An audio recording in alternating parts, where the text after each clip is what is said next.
그 취업 지원자들 중에서 여러 직무를 동시에 준비하는 지원자들이 있거든요. 괜찮을까요? 이거는 항상 그 A 플랜, B 플랜 이런 것 같거든요. 근데 이거는 시기에 따라 달라질 것 같아요. 1학년 때는 사실 여러 개 직무를 생각해도 된다고 생각을 합니다. 근데 2학년 가면은 좀 줄여야 되고요. 3학년 가면 더 줄여야 되고, 결국은 전투 장면에 들어가는 4학년쯤 되면은 내가 볼 때는 2개 정도만 가지고 승부를 내야 되지 않을까. 근데 그 2개도 유사한 직무여야 되고, 완전히 동떨어진 직무를 가지고 지원을 준비하기에는 시간적으로 부족할 거예요. 그러니까 경쟁력이 안 생길 테니까 그렇게 하면 좋겠어요. 그래서 여러 직무를 준비를 하긴 해야 된다. 왜냐하면 1학년 때 4년 뒤에 무슨 일이 벌어질지 어떻게 합니까? 그러니까 자기가 관심 있는 분야 준비를 하고 그다음에 올라가면서 자꾸 줄여가는 것으로 하면 좋겠다. 이런 거죠.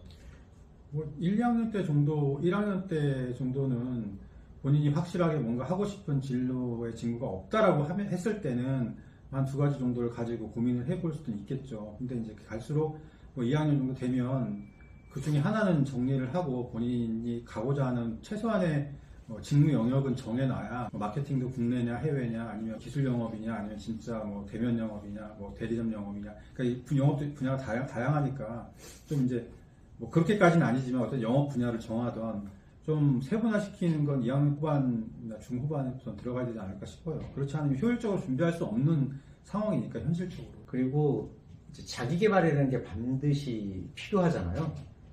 직무를 정한다면은 네. 거기에 필요한 자기 개발을 해야 되는데, 사실 마케팅 직무를 지원하면서 예를 들면 컴퓨터 뭐 이걸 한다. 자, 이건 말이 될까요, 안 될까요? 컴퓨터 관련 지식도 익히고 마케팅도 익힌다. 근데 지금은 필요한 거죠. 왜냐하면은 컴퓨터를 활용한 데이터를 가지고 마케팅을 해야 되기 때문에 이런 거는 가능한 거죠. 그러면은 컴퓨터 쪽으로 갈 수도 있고, 예를 들어서 마케팅 쪽으로 갈 수도 있고, 이건 가능할 것 같긴 한데, 메인은 있어야 된다고 봐요. 그러니까 이 사람은 메인이 마케팅이면 마케팅을 보조할 수 있는 다른 데이터 처리 능력을 확보하는 것, 뭐 이런 건 되는데, 직무를 사실 A, B, C 뭐 3개만 가더라도 저는 그거 불가능할 거라고 봐요. 완전히 다른 분야의 직무를 2개 이상 가져가는 거는 현실적으로 2학년 이상 가서 무리인 것 같고, 2학년 때 정도 되면 어느 정도 카테고리 안에서는 비슷한 직무, 그러니까 동일 직무의 비슷한 영역군을 몇 개 안에서 지원하겠다라는 컨셉 정도는 가지고 가야지, 너무 다양하게 끌고 가면 효율적으로 준비할 수 없는 상황이 될 것 같고요. 뭐 하나도 제대로 못 건지는 상황이 올 수도 있을 것 같다. 근데 그런 게 가장 걱정입니다. 그리고 이 사람이 이렇게 자기소개서나 이력서에 써놓은 정보를 보면 방향성이 안 보일 거예요. 그러면 너무 다양한 직무를 네. 이렇게 바라보게 되면은 방향이 안 보이기 때문에 기업체에서 이런 사람을 뽑기에는 위험합니다. 그럼 떨어뜨리겠죠.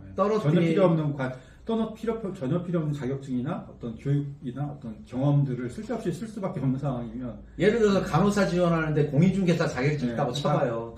이게 별로 그렇게 부정적일 것 같은데요. 그런 거. 그쵸. 네. 아, 이 사람 별로 간호 업무에 관심이 떨어지는구나. 인사 업무 하는데 공인회계사 1차 합격했다. 사실 이런 건 큰 의미는 없거든요.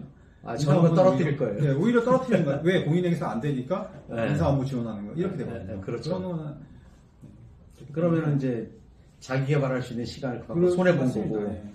그러니까 오히려 더 아까 같은 인사 업무 쪽에 인사 업무 간의 네트워킹을 쌓든가 인사 업무 같은 교육이라든지 인사 업무에 관련된 어떤 그렇죠. 협회 활동이나 단체 활동을 한다든가 자격증을 이런 딴다든가. 것들을 뭐 그쪽에 뭐 대학원 뭐 이런 걸 한다던가 뭐 여러 가지 이제 활동들을 할 수 있는 거를 공인회계사 준비했다라는 거, 1차 합격했다는 걸 자랑스럽게 얘기할 수 있는 상황은 아니라는 거죠.